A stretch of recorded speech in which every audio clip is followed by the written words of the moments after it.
What up, Laker Nation? It's your boy DTLF back on another pregame live stream as the Summer League Lakers, get set to face the Summer League Clippers today at 8 p.m. Pacific time. So why this game is starting so late, I'm not sure. Maybe it has something to do with the fact that the last couple games have been pushed back because since they play in the same arena, they got to wait for the previous games to end. But we got big NBA news today. The rule has officially passed. The take foul or the transition take foul is what they're calling it, has become an official rule that's going to kick off this season, this NBA season. So basically, transition players will be rewarded if you foul a player. Let's just say you turn the ball over and you foul somebody before they can get it on transition. That's one free throw and the ball back. And this could be crucial, especially down the stretch of games when every possession and every point matters. So all of a sudden, we're going to see, a lot more open court plays, a lot more transition basketball because of this. Because before, like, if you turn the ball over, you just take the foul really quick before and give your team a chance to set up, right? So it's one of those things that I think it's interesting. I think it's a very, very good rule change. That's the good one, right? The other one is that the playing tournament, whether you like it or hate it, is now officially integrated into every NBA season. So it's here to stay.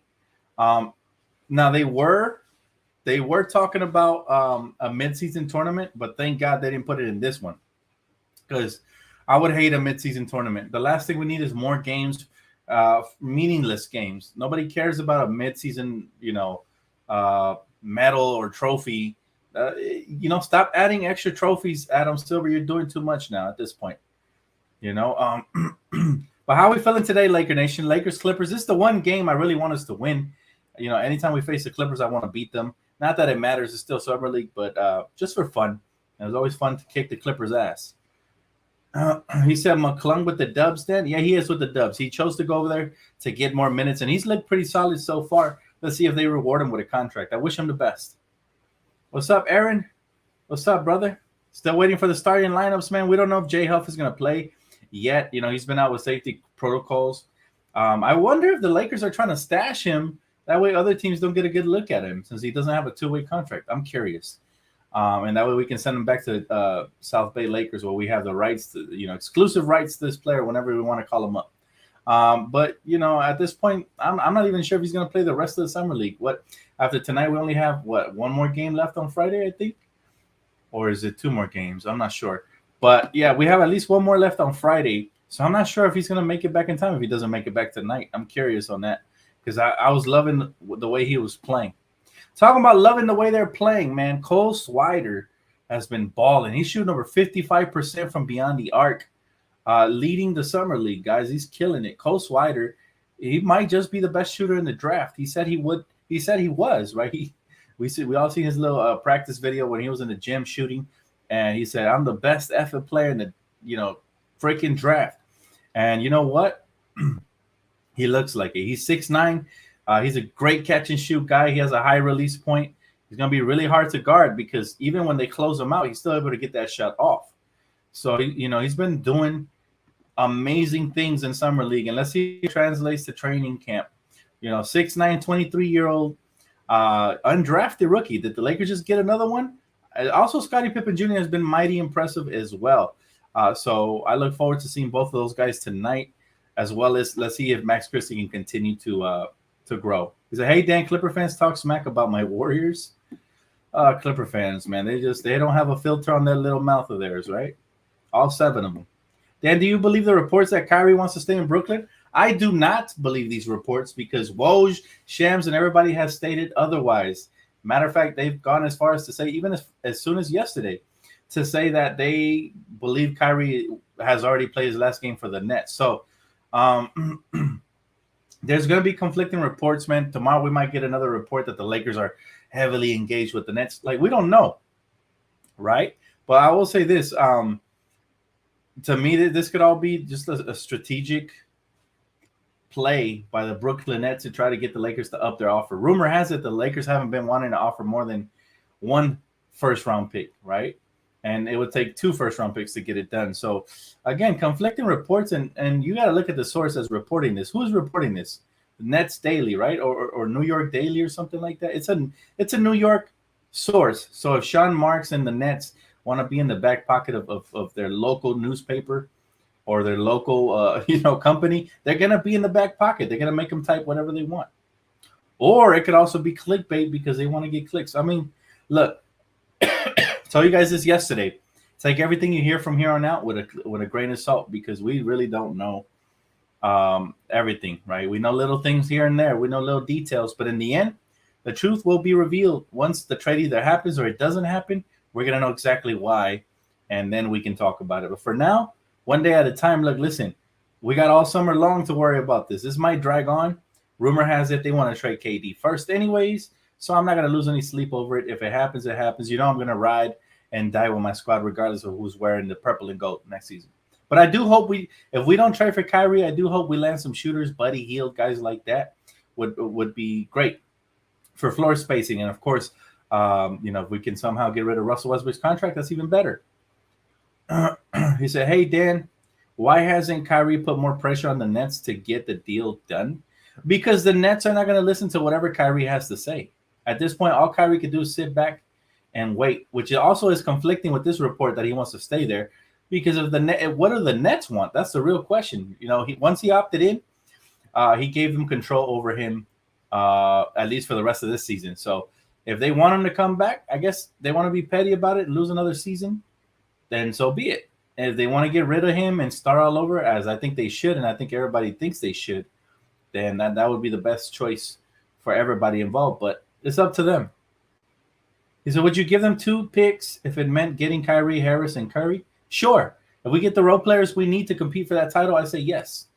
Do whatever it takes to get Kyrie. However, if they're trying to rip us off, they want 2 picks, they just want to give us Kyrie and whatever contract they want to throw our way, then that's not fair at all. I don't like it when the coach plays Coach Swider at the center. He's not a center. Small ball is crap. I don't like small ball either. But here's the thing about Coach Swider, man. He needs to learn. He needs to improve his defense. And he said recently in an interview that he wants to be great at defense. He said, don't ever question that. And I quote, right? That's what he said. Literally, I'm looking at his quote. He said, if he can lock down a regular role in the LA rotation, hopefully it's because, he's too good to the bench to demote, right? So he needs to work on his defense no matter what position he guards. He's 6'9". He's good enough to play multiple positions, and it's all about his defensive IQ and how quickly he reacts and rotates to those shooters. And he has potential, but he does have work to do on the defensive end. Offensively, I just want to see him maybe in the post a little bit more, put the ball on the floor, do a little bit more than just catch and shoot. If he can do that, then he'll make himself more of a weapon, because now defensively you can't just face guard him because he'll just get past you, post you up, or drive to the basket. So in order for him to be really, really useful for the Lakers this season, of course, work on your defense, but also on those other offensive skills. But look, Cole is going to be effective day one because we need shooting. And this has been a small sample size, right? He only shot like 37% from beyond the arc in college, if I'm not mistaken. Or he raised that eventually to over 40%. I think he started off slow and he raised that eventually. He talked about persistence. But again, the NBA is a different animal. So let's see how it translates. If he brings that same energy, that same confidence to training camp, then maybe he can carve out a role like Austin Reeves did last season, right? So, hey, Dan, that's one of the Lakers' second first-round pick, but the Lakers refused to include second first-round pick. Is it a good move or a bad move for the Lakers at this point? You know what, Jabari? The Lakers got to do whatever it takes to land Kyrie. However, we shouldn't get swindled. That means, yeah, let's throw in the second first-round pick, but give us the role players we want. It's that simple.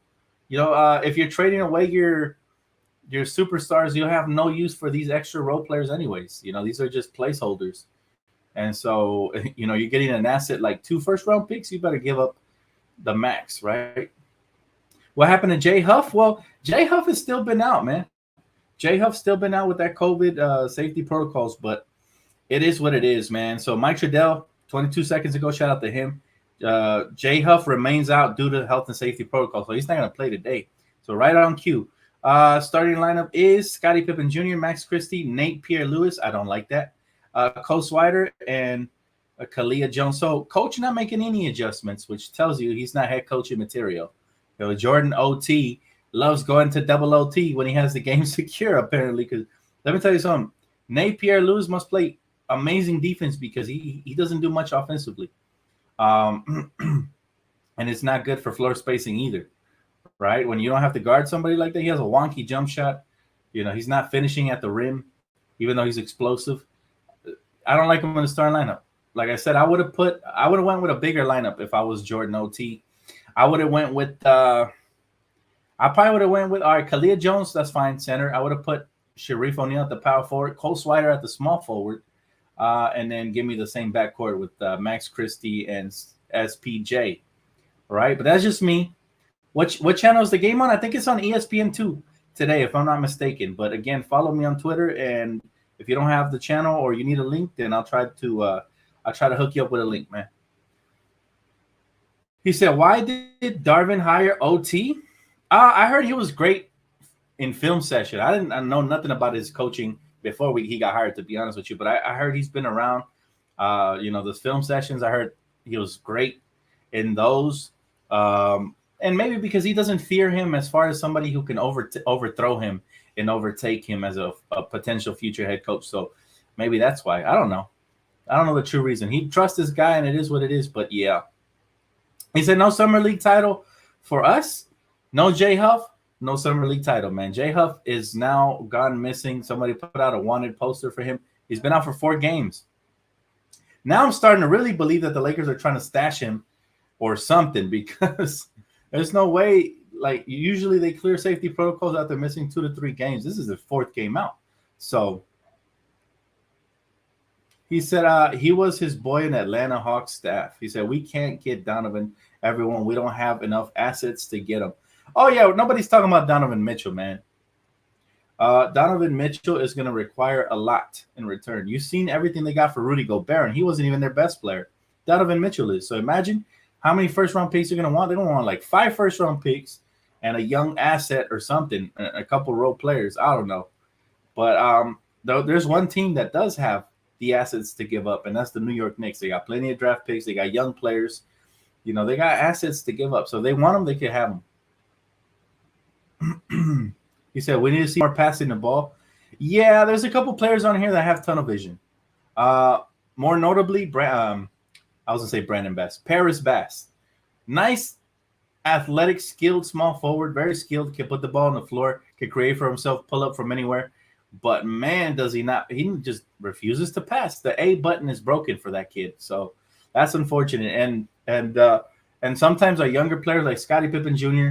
and Max Christie try to play hero ball as well. But it's tough when even your veterans are doing it. You saw how many missed 3-point shots. What's his name? The veteran, Mason Jones. Mason Jones, number 17. This guy was jacking up threes to try to be the hero. And so if he's doing it and he's the veteran on the team, imagine what the rooks are going to learn. What happened to Jay Huff, man? He's out with COVID safety protocols, bro. So he's going to be out probably the rest of the summer league. I'd be shocked if we get to see him at least one more game. He said Patrick Beverley is going to make the Jazz annoying with his antics. What I find interesting is that a lot of Laker fans want Patrick Beverley on the Lakers. They actually buy into his toughness. I don't buy into it. I think if anything, he could be good for you at times, but more times than not, he's going to piss off the wrong superstar. He's going to end up dropping 50 on our heads due to Patrick Beverley. I'm not sure I want that on my team. Now if he was to bring the intensity and the defensive grit without all the little chihuahua barking, then I would be all for it. But this is why I disagree with a lot of my fellow Laker fans that actually want him. They're buying into the hype. I mean, if it was that good, they would have got out of the first round. Don't you guys agree? That's just my opinion, though. I don't know. Maybe I'm wrong. We'll see. Can someone scoop Jay Huff from the Lakers like Mac McClung to the Warriors? If he decides to go away from the Lakers program, from the South Bay Lakers, yes, they can. If he sees another opportunity elsewhere, yes, they can. As long as you don't sign him officially to a roster, he's basically a free agent. He doesn't have a contract with him. So, yeah, he could. That's why I've been saying I think the Lakers should guarantee somebody. That way we can give one of those two-way roster spots to Jay Huff. For example, if Cole Swider is going to end up being a part of the rotation, You turn his two-way contract into a guaranteed contract. He's balled out. Maybe they might wait till training camp or preseason to see how he does there. But if he does, then all of a sudden you can give Jay Huff that two-way contract. Now he's under contract. You wouldn't have to worry about that. Is it possible for us to bring on Harrison Barnes? His contract is kind of hefty, and I really don't see, like, the only possible way would be to trade in a trade package for Russell Westbrook. But why would the Kings want Russell Westbrook when they got De'Aaron Fox? You know, they got plenty of guards over there, so I don't see that happening. I do like Harrison Barnes, but yeah, nah, probably not. So, Dan, I think the New York Post article about Kyrie never asking for a trade is something that the Nets let out for leverage. They doing too much. Facts. And this is why we're not going to panic, man. Laker fans, we know what's up, man. We know how they always trying to Laker tax us, man. That's not going to happen. I paid my taxes already way back in March, is what the Lakers should say. You know, we're not going to pay an extra tax for Kyrie, who has no trade value in the open market right now.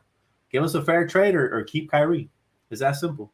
And I love Kyrie, but we got to be smart. You got to be smart. You cannot allow them to dictate and basically steal everything from you for a player that doesn't have value in the open market. He said, speak on Donovan Mitchell. I think he's going to get traded to either the Knicks or the Heat, from what I'm hearing. But, you know, there's no way the Lakers can get in on that. No way, Jose. That would be insane. Like, I would love it, but yeah, I just don't see it possible, man. There, did you see what they got in return for Rudy Gobert? So expect a similar haul in return if they even move him before the season starts. So yeah, that's the topic of non-conversation starter right there, man. To be honest with you, he said Beverley will fire up his team plus the effort. Yeah, I'm not sure about that, man. I'm not sure about that. Patrick Beverley is feisty, but sometimes, like I say, he fires up the opponent's superstar more than he does his own team. Like, I didn't see him get cooked by Damian Lillard. I didn't see him get cooked by even Russell Westbrook. I seen him get cooked by a lot of people. And last season's not gonna, you know, he's not gonna do much. I'm one of these fans that I see his overall career as a whole, and he really has not been the X factor that puts anybody over the top to me. Now, maybe that changes if he comes to the Lakers and he stops barking so much and just plays hard. Maybe. But, you know, people act like Patrick Beverley is the point guard version of KG or some shit. He's not. He's not that. You know, that's all I got to say about that. And I'm really not a fan of his. I'm not going to be a prisoner of the moment. Last season, look, if he really was that good, he would have took advantage and beat there was several situations where they could have beat the Memphis Grizzlies and moved on to the second round. He could have been that X factor, but, you know, where was all that fire in the play-in tournament that he displayed in the play-in tournament game versus the Clippers? What was that versus the Memphis Grizzlies, right? If he's that good. So we can get Kyrie, but no Donovan. Make it make sense. It's easy, Jason Black. It's not 1 + 1 = 2 in this situation. I'll make it make sense. Donovan Mitchell has trade value in the open market. Kyrie does not. That is my explanation, brother. It's not hard.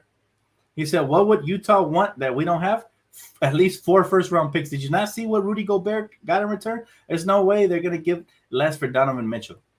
Yeah, no. Trust me, bro. I'm a Laker fan just like you, diehard and everything, but I got to be realistic about this one. There's no way in hell we're even in the conversation talks for Donovan Mitchell. No, sir. Got to be smart, man. He said, Russ needs to go. No disrespect, but if Russ comes back, he'll make the locker room toxic and rub people the wrong way. He's got to go. I agree. It's for those reasons I still believe he's going to get dealt one way or another. There's no way in hell he comes back and is able to destroy the season again. Like, people are going to get fired if that happens again. He already got Frank Vogel fired and you know, a whole bunch of assistant coaches. We don't want a whole nother wave of maybe Rob Pelinka gets fired if that happens again. The Lakers cannot repeat. We cannot be repeat offenders and you know, do the same thing we did last season. No, sir.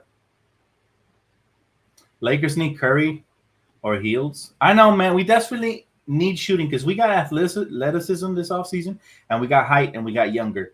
But here's the key is that Darvin Ham and even Rob Pelinka mentioned what Darvin Ham wants on his roster. He said shooting as well. That was one of the key emphasis. And We haven't got much of that, so I still believe we're not done yet. Is it, bro? Some Laker fans just think we can get anybody in the world with just THT. That's why I'm here, man. I'm here to just bring everybody, calm everybody down, realistically, and just be objective about the whole situation, and just have a level head on our shoulders, man. It's always nice to dream, but this ain't 2K, baby. It's not 2K. You know, he asked me to make it make sense, so I did that. No, I made it make sense. Hopefully, he's satisfied with my explanation. If not, then I'm here. He's a better player, Seth Curry or Buddy Hield? Ooh, that's a good question. Damn, that's a damn good question. Okay. I don't know. What do you guys think? Who do you guys like better? I think Buddy Hield is more streaky, but could probably get hotter and go off for more points. Versus Seth Curry's defense is better. So it really depends what you value more. You know, and his 3-point shooting is pretty consistent. So you want consistency, or do you want consistency, or you want a streaky shooter who can go out for 30 on any given night? You know, but I take consistency. So yeah, I say he edges him out, but I like both of them, to be honest. I'm not in love with either, but I definitely like both of them. I think something unexpected is going to happen, like AD for KD. You think so? Ooh, hey, if that happens, bro, I'll give you all your flowers on this channel, bro. My boy Physique. All right, bro, I got you. If that happens, you were the first one to say it, because I really don't see that happening at all. I mean, there's always a possibility, but damn, that would come out of left field and shock the world. I think Twitter would break. The internet would just shut down for a day. Everybody's light bill will go up magically. I mean, this shit will be crazy, bro. But it would be fun. This is the NBA. The NBA is full of surprises, so you never know. But anyways, that's going to wrap it up for me, guys. I'll see you guys right here. Most likely. I'm not sure if I'm going to make a post-game recap tonight, but I might, man. I'm kind of feeling a little under the weather, man. You know, I don't know what it is, but I'll see you guys. If the game's really exciting, then I'll definitely pop up, man, no matter what. You know what it is. But if not, I'll see you guys on the next one, all right? Enjoy the game. And for those of you that don't have links to the game, follow me on Twitter, and I'll do my best to get you guys going. All right, thank you so much. Don't forget to smash the like button and subscribe if you already haven't, and I'll see you guys next time. Peace.